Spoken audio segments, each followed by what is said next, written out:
ఇప్పుడు చాలా మంది డైరెక్టర్ల దగ్గర నేను వింటున్నా, జెస్సీ ఫ్యూచర్‌లో డైరెక్టర్ అవ్వబోతున్నాడు. మంచి స్క్రిప్ట్‌లు ఉన్నాయంట జెస్సీ దగ్గర అని అంటున్నారు. ఎంతవరకు అసలు ఏ స్క్రిప్ట్‌లు తేబోతున్నారు అన్నది ఇప్పుడు మాకు చెప్తే. చెప్పేయకూడదు కానీ బట్ డైరెక్షన్ కాదు, వర్క్స్ నేర్చుకుంటున్నాను యాక్చువల్లీ. లాస్ట్ బిగ్ బాస్ తర్వాత నుంచి అంటే డైరెక్ట్గా మూవీస్ చేసేయకుండా I'm working with big producers, big people, directors అందరికి లెజెండ్స్ కింద వర్క్ చేస్తున్నా. సో ఫర్ లాస్ట్ ఒక 2 years నుంచి సో వర్క్ తెలుసుకున్నా what exactly the movie is. అంటే బ్లైండ్గా వచ్చేసి లవ్ స్టోరీస్ లేకపోతే ఇంకో ఫ్యామిలీ అంటే అలా నా వల్ల కాదు. I want show unique content. Actually the thing ఏంటంటే ఇప్పుడు మనకి జనాలందరూ లాక్డౌన్ అయిపోయాక ఓటీటీస్కి అలవాటైపోయి చాలా పెద్ద మూవీస్ చూశారు, అదర్ లాంగ్వేజ్ మూవీస్ అని చూశారు. So they have some knowledge in their mind. వాళ్ళు ఏం చేస్తున్నారు, కొత్త స్టోరీస్ ఏమైనా ఉంటే ఇష్టపడుతున్నారు.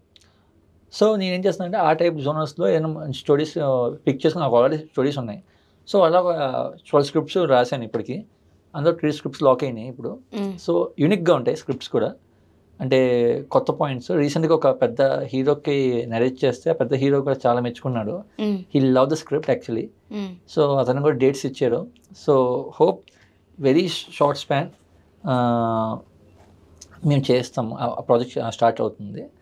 అది మటుకు కాన్ఫిడెంట్గా చెప్పగలను. ఆ స్టోరీ చూశాక పీపుల్ జడ్జ్మెంట్ వైజ్ జెస్సీ అనేవాడు ఇక్కడ టీవీ షోస్లో అని కాకుండా they will see me in different way and వాళ్ళ పాయింట్ ఆఫ్ వ్యూ మారిద్ది, చాలా బాగా మారిద్ది యాక్చువల్లీ. దట్ ఆ కాన్ఫిడెన్స్ ఉంది, ఎందుకంటే ఆ స్క్రిప్ట్ ఇంటర్నేషనల్ లెవెల్లో ఉంటుంది. సో ఆ హీరో కూడా అదే చెప్పారు, చాలా బాగా మెచ్చుకున్నాడు and he's ready to give his dates and మేము ఇద్దరం వర్క్ చేస్తాం అందులో. అది ఓకే, నువ్వు కూడా యాక్ట్ చేయబోతున్నావు? నేను యాక్ట్ చేస్తాను ఆబ్వియస్లీ, ఎందుకంటే నేను స్క్రిప్ట్స్ రాసుకున్న ఒకటే సింపుల్ లాజిక్ అండి. అంటే ఇప్పుడు నాకు ఈ విషయం చెప్పింది అంటే అడవి విశేషాన్ని ఒకసారి చెప్పారు. ఒకసారి నేను అడవి విశేషానికి ఇలా వెళ్ళి మాట్లాడేటప్పుడు నాకు బాగా ఇష్టం అడవి విశేషం అంటే, చాలా ప్రాణం నాకు. ఒకసారి డిస్కషన్లో ఏమొచ్చిందంటే, ఎప్పుడైనా స్క్రిప్ట్ రాసుకుంటున్నప్పుడు నువ్వు యాక్ట్ చేయడానికి ట్రై చేయి ఫస్ట్, ఎందుకంటే మనకంటూ ప్లాట్ఫామ్ లేదు, మనం కష్టపడి వస్తున్నాం కదా. సో మన ప్లాట్ఫామ్స్ క్రియేట్ చేసుకుంటున్నప్పుడు ఆపర్చునిటీ నువ్వే తీసుకో ఫస్ట్ అని చెప్పి అన్నాడు. సో ఆ పాయింట్ నాకు బాగా నచ్చింది యాక్చువల్లీ. సో నేను ఏం చేస్తున్నానంటే, ఇప్పుడు నేను డైరెక్ట్గా వెళ్ళిపోయి మార్కెట్లోకి వెళ్ళిపోయి నేను బిగ్ బాస్లో వచ్చాను కదా అని చెప్పి డైరెక్ట్ చేస్తే ఎవరు చూడరు. హానెస్ట్ చెప్తున్నా కదా, నా ఫ్రెండ్స్ కూడా చూస్తారు లేదా నాకు డౌటే, హానెస్ట్ చెప్తున్నా. సో నేను ఏం చేస్తానంటే, I want to play act beside any big star. పక్కన ఒక లీడ్ క్యారెక్టర్స్ ఉంటాయి కదా, లైక్ ఒక ఇంపార్టెంట్ క్యారెక్టర్స్ ఉంటాయి కదా స్టోరీ బేస్తో. సో ఆ ఇంపార్టెంట్ క్యారెక్టర్స్ చేశాను అనుకో, people okay fine, this guy is something doing bet, తన స్టోరీ అంట, తన స్టోరీలో మంచిగా యాక్ట్ చేశాడు అని చెప్పి something people will look me in a different way.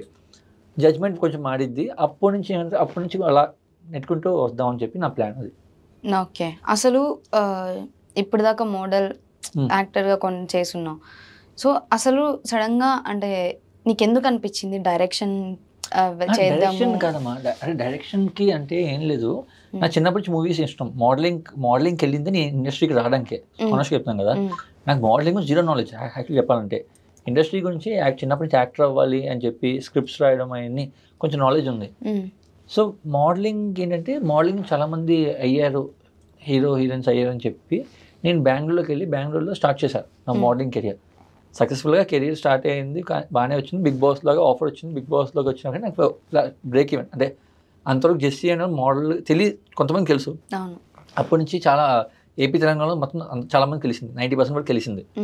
So అది చేసుకొని దాన్ని ఏం చేస్తున్నానంటే, నేను ఏం చేస్తున్నా, ఇండస్ట్రీకి టర్న్ చేసుకున్నాను. అంటే ఇండస్ట్రీలో కొంచెం ఇప్పుడు ఇంతవరకు డైరెక్ట్గా వెళ్ళిపోయి ఒక హీరోని కానీ లేకపోతే ఒక హీరోయిన్ కానీ కలవాలి, స్టోరీ నరేట్ చేయాలంటే అయిపోయి దొరికేది కాదు, అంత ఈజీ కాదు. బట్ బిగ్ బాస్ ఫేమ్ వల్ల కొద్ది మందికైనా సరే ఓకే ఫైన్, ఆ జెస్సీ పలానా తెలుసు మాకు అని చెప్పి అలా పిఎస్ కానీ ఎవరైనా ఒకరు ఉంటారు కదా, వాళ్ళు తీసుకుని అయితే హీరోస్ కానీ వీళ్ళందరూ బిగ్ బాస్ చూస్తారు కాబట్టి కొంతమంది చూస్తారంట. సో వాళ్ళు నాకు తెలుసు ఎందుకు రా అని చెప్పి ఇలా కూర్చోబెట్టి నేను చేస్తానంటే, అది కూడా నాకు బెస్ట్ క్వాలిటీ అంటే, స్టార్టింగ్ జనరల్గా మాట్లాడుకున్నా సరే, పార్టీస్ కలిసినా సరే 5 minutesలో మొత్తం నా స్టోరీ లైన్ చెప్పేస్తాను అనమాట.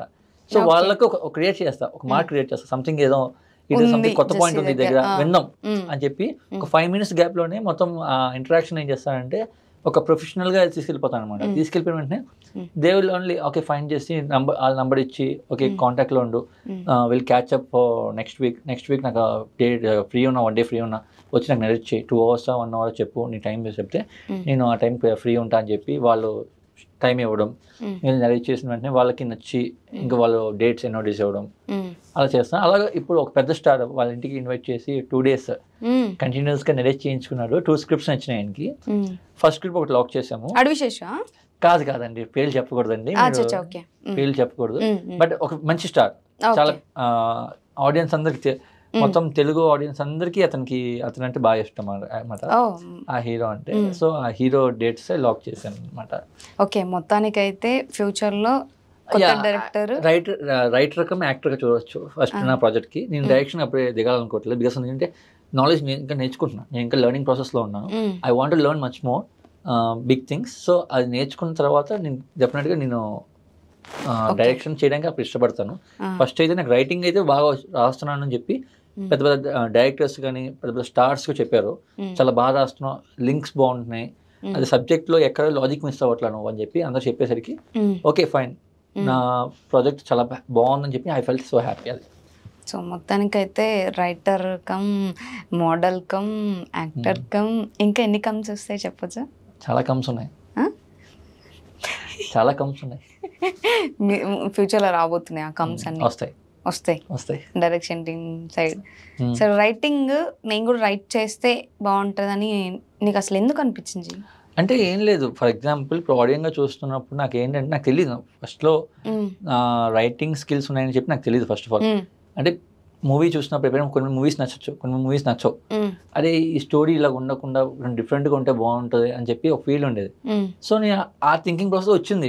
ఒకసారి ఏదో సంథింగ్ ఒక ర్యాండమ్గా మ్యూజిక్ వింటూ బైక్ మీద వెళ్తున్నప్పుడు సంథింగ్ ఏదో ఒక స్టోరీ లైన్ తట్టింది. ఈ లైన్ డెవలప్ చేసుకుంటూ దానికి బిఫోర్ దానికి ఆఫ్టర్ స్టోరీస్ మొత్తం రాసుకుంటూ వెళ్ళిపోతుంటే ఒక ప్రాపర్ స్క్రిప్ట్ వచ్చింది అనమాట. ఇది మూవీ స్క్రిప్ట్ లాగా బాగుందని చెప్పి నేను చేశాను. అది జనరల్గా ఊహించుకుంటున్నా, స్టోరీ ఊహించుకుంటూ అది స్క్రిప్ట్ లాగా మామూలుగా రాసుకున్నా. అది చూస్తే మూవీ స్క్రిప్ట్ లాగా బాగుందని అనిపించింది, నాకే అనిపించింది. దాన్ని తీసుకెళ్ళి ఒక డైరెక్టర్కి, పెద్ద డైరెక్టర్కి, అప్పుడు బిగ్ బాస్ అనమాట, ఒక టాప్ మోస్ట్ డైరెక్టర్ ఉన్నాడు, మన పెద్ద పెద్ద స్టార్స్తో రీసెంట్గా పెద్ద 100 కోట్లు కలెక్ట్ చేసిన మూవీ. అతనికి చెప్తే అతను ఏం చేస్తాడంటే చాలా బాగుంది స్క్రిప్ట్, ఇది చాలా కమర్షియల్ ఎలిమెంట్స్ కూడా బాగున్నాయి, ఇది చాలా బాగుందని చెప్పి ఆయన అన్నాడు. తర్వాత ఏంటి, ఇంకా నాకు ఐడియాస్ ఏవైతే ఉన్నాయో అవన్నీ పేపర్ మీద పెట్టడం స్టార్ట్ చేశాను అనమాట. పెట్టిన తర్వాత నాకు తెలియకుండా నాకు చాలా మంచి స్క్రిప్ట్స్ వచ్చాయి నా దగ్గర నుంచి. అంటే ఇన్బుల్ట్గా సంథింగ్ నాలెడ్జ్ ఉంది నాకు. అంటే చిన్నప్పటి నుంచి నేను తిరిగే ప్రెమిసెస్లో, అంటే నేను జనరల్గా ఏంటంటే ఫర్ ఎగ్జాంపుల్ నేను కొన్ని ట్రావెల్స్ చేస్తుంటా, నేను కొన్ని మర్డర్స్ చూశాను, లైవ్ డెడ్ బాడీస్ చూశాను, లైక్ కొన్ని ప్లేస్ ట్రావెల్ చేసేటప్పుడు దాని బిహైండ్ స్టోరీ ఏంటో కనుక్కుంటాను. నాకున్న అలవాటు ఇప్పుడు ఫర్ ఎగ్జాంపుల్ కిందకి వెళ్తున్నాను అనుకో, ఫర్ ఎగ్జాంపుల్ ఏదైనా యాక్సిడెంట్ అయింది అనుకో, ఈ యాక్సిడెంట్లో ఉన్న పర్సన్ వాళ్ళ ఫ్యామిలీ ఏంటి అని చెప్పి దాని బ్యాక్గ్రౌండ్ వెరిఫికేషన్ చేస్తూ తెలియకుండా నాకు ఏంటంటే ఒక స్క్రిప్ట్ వచ్చేస్తుంది. ఆ వ్యక్తికి ఒక స్టోరీలో ఏదో తెలియని నాకు ఆ పాయింట్ తగిలిద్ది, ఆ పాయింట్ మీద బేస్ చేసుకుని రాసుకుంటాను. అలాగా ఏంటంటే నాట్ ఓన్లీ ఇది, నేను ఒక యూనిక్ పాయింట్స్ తీసుకుంటాను. ఫర్ ఎగ్జాంపుల్ మనం చూసే రెగ్యులర్ లైఫ్లో మీరు చాలా ఎలిమెంట్స్ మీరు చూస్తున్నారు, ఓకే, అది కొన్ని ఎలిమెంట్స్ మీరు షాక్ కూడా అవుతారనమాట. ఏంటంటే కొన్ని ఎలిమెంట్స్ లైక్ మీరు వాడే బ్రాండ్స్లో కూడా కొన్ని ఇల్లీగల్ థింగ్స్ ఉంటాయి, మనకు తెలియదు. మనం రెగ్యులర్ లైఫ్ ఏముందని చెప్పి వాడేస్తాం, పిల్లలకి కానీ మనకు కానీ. చాలా ఇల్లీగల్ యాక్టివిటీస్ కొన్ని ఉంటాయి ఆ ప్రొడక్ట్స్లో కూడా. వాటి గురించి కొంచెం తెలుసుకోవడం, వాటి మీద స్టోరీస్ రాయడం, ఎంటైర్ నా ఫ్యాషన్ నాలెడ్జ్లో ఉన్న థింగ్స్ నా ఫ్యాషన్ నాలెడ్జ్లో ఉంటాయి. పాజిటివ్ ఉంటాయి, నెగిటివ్ ఉంటాయి. ఆ నెగిటివ్ లైఫ్లో ఏమున్నాయి అంటే పాజిటివ్ అందరికి చూపిస్తాం, నెగిటివ్ ఎవరు చూపించరు బయటికి. సో నెగిటివ్లో కూడా ఏమున్నాయో చూస్తే అందులో ఇంట్రెస్టింగ్ పాయింట్ ఏముందో చూసి ఆ ఇంట్రెస్టింగ్ పాయింట్ మీద స్టోరీ రాయడం. సో అలాగా మన రెగ్యులర్ లైఫ్లో కొన్ని మనుషులు చూసే మనుషుల్లో కూడా కొన్ని డిఫరెన్స్ ఉన్నాయి, ఆ డిఫరెంట్ పర్సనాలిటీస్ ఎందుకు ఉన్నాయి దాని మీద స్టోరీస్ రాయడం. అలా కొన్ని స్క్రిప్ట్స్ ఉన్నాయి. మొత్తానికైతే ఏదో కొత్తగా అయితే రాబోతుంది, అది మనకి చెప్పగలను. నీ సైడ్ నుంచి కొత్తగా అయితే ఉంటుంది, చాలా యూనిక్గా ఉంటుంది.